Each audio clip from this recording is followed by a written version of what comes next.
Bonjour tout le monde. Bon. Allez, on rattaque. Donc je sais pas dans quel ordre ce sera monté, hein, mais voilà. Là où elle en est ce matin. Et bon, on verra ce soir où elle en est. J'aurais bien fait quelques donuts comme ça, mais bon.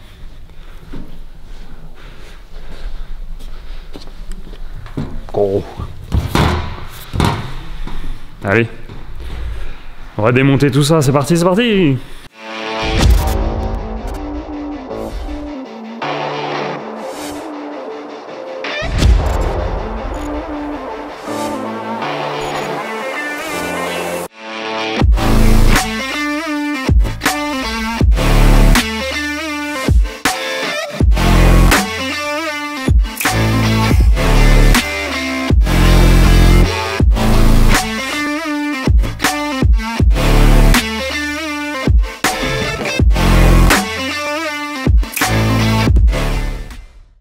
Oui, bah oui, il faut couper la musique, sinon YouTube se strike.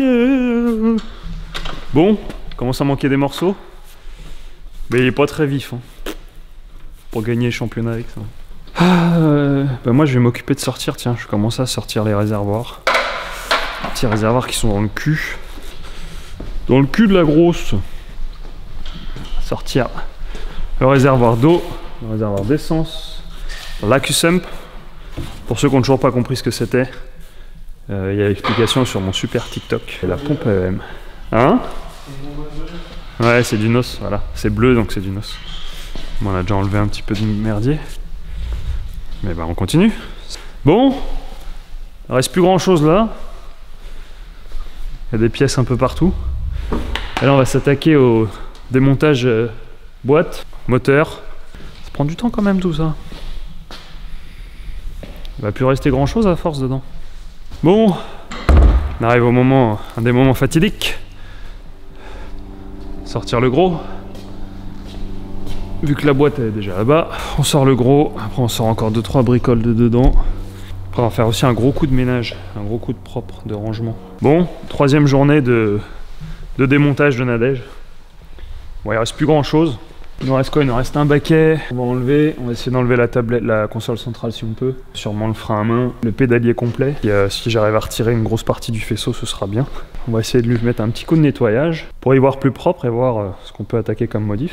On va virer le baquet déjà. Ça devrait à peu près bien se passer. C'est la partie faisceau qui va commencer à être plus compliquée. Le faisceau, ça passe quand même dans des coins un peu chiants d'accès.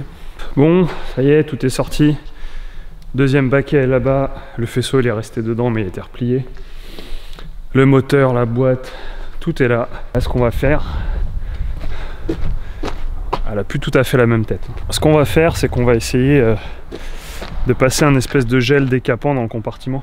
Et après on va la laver et si ça marche pas, bah, on la poncera comme il faut avec des petites têtes bien énervées sur la disqueuse. Forcément ça prend beaucoup plus de temps. Donc je serais content si le gel marche. Il va falloir y aller avec ces têtes là, les têtes qui font mal. Prendre le gel, on va voir, ils disent qu'il faut laisser agir de 3 à 30 minutes. Dans le doute on va laisser 30 minutes. Et comme ça va me laisser le temps de ranger aussi. Parce que ça fout quand même un peu de bazar de tout démonter.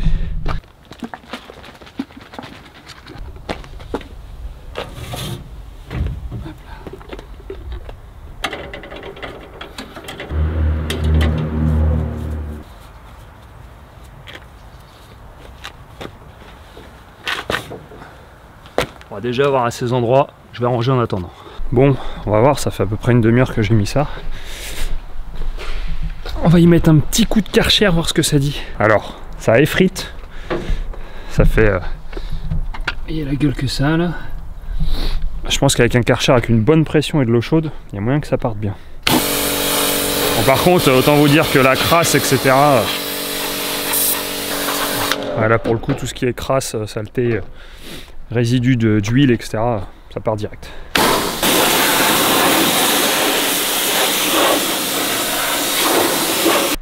Peut-être moyen que ça attaque, hein. En mettant une deuxième couche en laissant un peu plus longtemps.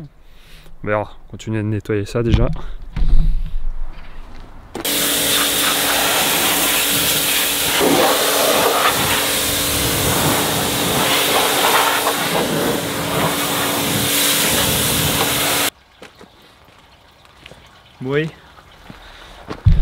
continuer de laver un peu.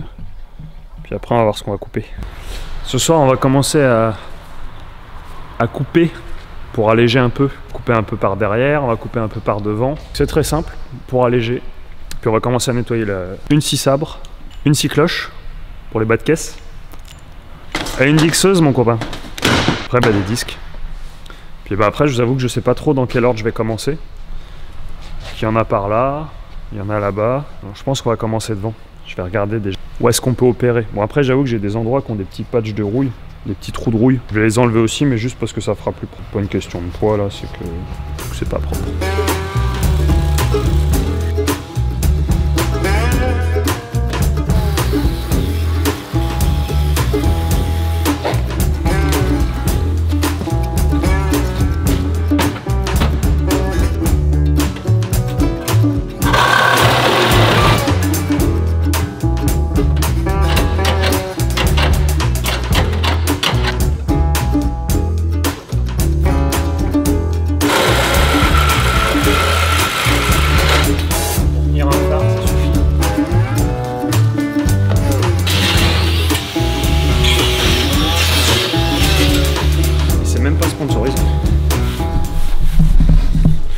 Je dis ça tout à fait comme ça, cet outil est magnifique.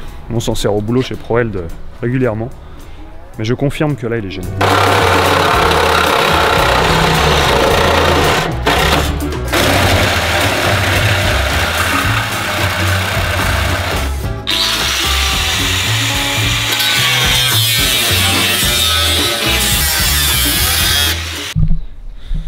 Bon, faites déjà un peu de ménage dans l'avant. On va prendre le disque à meuler. On va proprifier un peu tout ça. Surtout éviter qu'on se coupe à chaque fois qu'on touche à la voiture. Bon ça y est, fini de couper et proprifier un peu les coupes. Voilà, on attaque la partie la plus chiante. Ça. Alors faites gaffe avec ça. Vous pouvez envoyer un MP à Antoine Amar et lui demander ce qui lui est arrivé avec ce type de brosse. Vous lui envoyez une photo. Il en a une mauvaise expérience, c'est super dangereux, donc faites gaffe, mettez toujours un masque. Par contre, bah, ça décape un peu énervément. Je vais vous mettre ça, je vais poser la caméra dans un coin et puis je vais continuer à galérer avec ça. Je vais aller me chercher une petite lampe quand même, parce qu'il commence à plus trop faire jour. C'est la partie longue et chiante. On va peut-être passer un soir ou deux dessus, mais faut le faire. Une fois de plus, la petite lampe Ryobi. Et c'est pas un placement de produit, hein. On roule pas pour eux. Hein. Mais merde, Monica! Y a pas à dire, leurs putains de produits, ils sont géniaux. Donc, je recommande. Puis le pétard, par exemple, s'il y en a qui se posent la question, le pétard électrique Ryobi, moi je l'emmène sur les week-ends de championnat et j'arrive à faire tout le week-end sans changer la batterie. C'est les grosses, les 5 volts, mais ça me dessert et ça me sert mes roues sans aucun problème. Et des munitions aussi. Ouais, on voit que Nadège a des petites blessures. T'es un peu fatigué.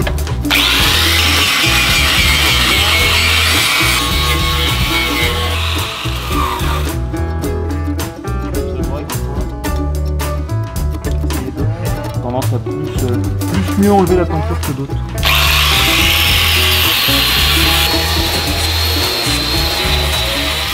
Ça permet de voir aussi des choses qui avaient été cachées avec la colle.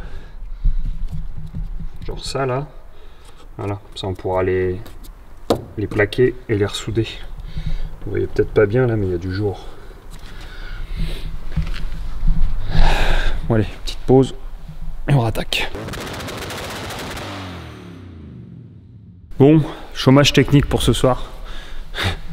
La brosse a rendu l'âme, les poils sont un peu partis. On a déjà bien avancé. Tout ce côté-là, il est presque décapé. Finir l'autre côté, peut-être demain un petit peu. Sinon vendredi. Et après, on va attaquer le cul de Nadège. Encore quelques heures à passer. C'est pas fini. Allez, à plus. Bon, deuxième soir après-midi sur le compartiment, cette fois. J'ai pris du stock. J'en ai pris 3. Donc bah allez, on va rattaquer ça dans la joie et la bonne humeur. Bon, compartiment. Finito pour moi. Après on va aller voir carrosserie. Bon, on va poncer encore un peu. En gros, on va peindre jusque là. Là. Touc. Et je vous avouerai qu'à l'heure actuelle, je sais toujours pas de quelle couleur je vais la repeindre. J'ai une petite idée, mais je suis pas sûr. Bon, maintenant, on va regarder ce qu'on peut couper à l'arrière. Commencer à regarder et on va attaquer ça, je pense, samedi. On va encore tout couper. Hein, c'est costaud. Hein. Houston, comme vous avez pu voir, on a eu un problème. Je vais vous poser un autre endroit.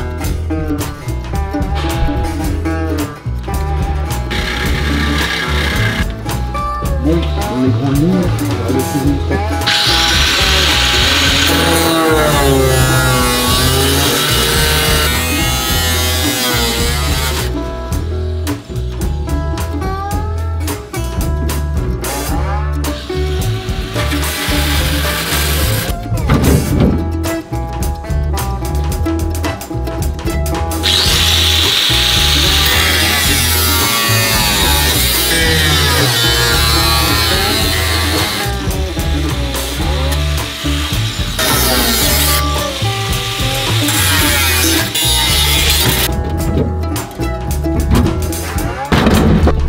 Voilà, morceau en moins.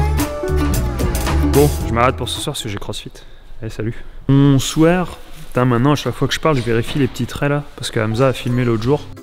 Roast beef à l'échalote.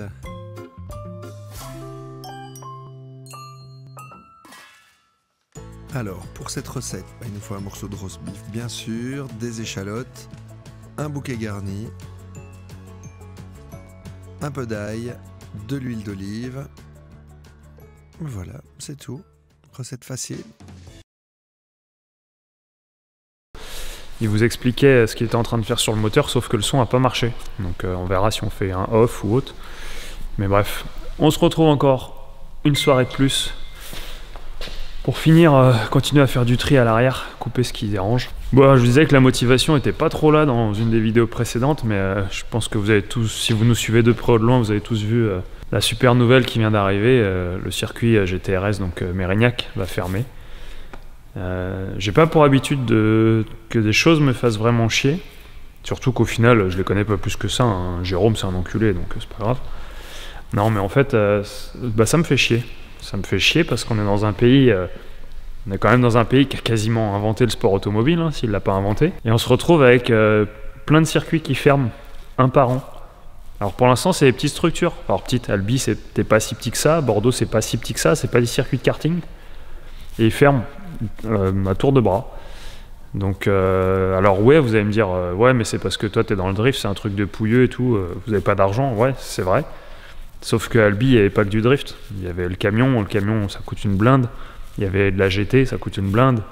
Mérignac, il y avait des centres de formation. Il y avait des mecs qui venaient tester des protos, des voitures qui valaient cher. Donc ça n'a rien à voir avec le fait que ce soit le drift, c'est le sport auto en général. Donc ça me fait chier parce que moi, j'aime bien voir ça rouler ou voir des jouets comme ça, de clients là-bas rouler. Enfin bref, j'aime ça, donc voilà, ça me fait chier. Ça sert à rien, mais j'avais envie de le dire, clairement, ça me saoule. Donc bon, en attendant, on va continuer de préparer la grosse, hein, en espérant qu'il y ait des solutions, qu'il y ait des choses qui évoluent, mais bon. C'est mal barré, donc on va préparer ça pour le plaisir de préparer une caisse. Puis bon, on va continuer à taper dedans, et puis petit soutien à tous les petits circuits, que ce soit GTRS, Albi, que ce soit tous les autres circuits. On l'a vu même avec le trophée Andros, ils ont une manche qu'à sauter parce que ils ont préféré faire un immeuble à la place d'un circuit. Bon voilà, c'est une décision économique, hein, mais bon, on va continuer de faire des machines rigolotes, ce sera déjà ça. Allez, c'est parti. Toujours mon petit Ryobi.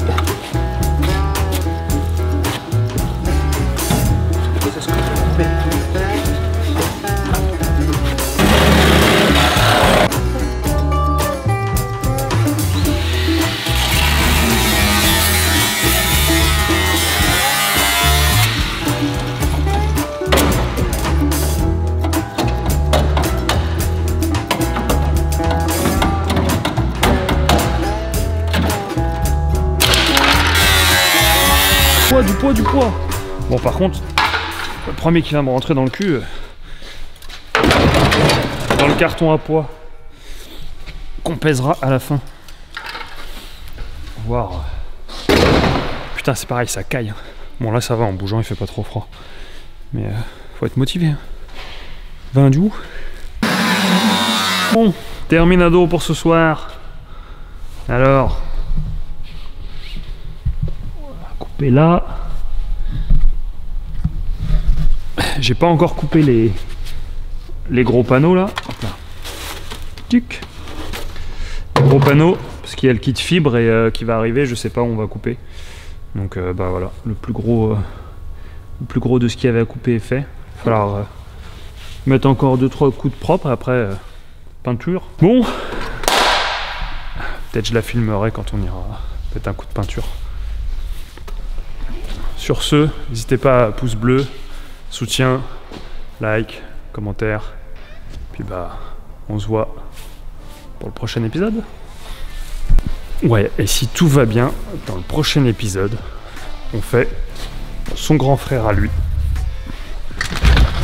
Puisque, oula, il est déjà là. Toulout. Donc bah, à bientôt.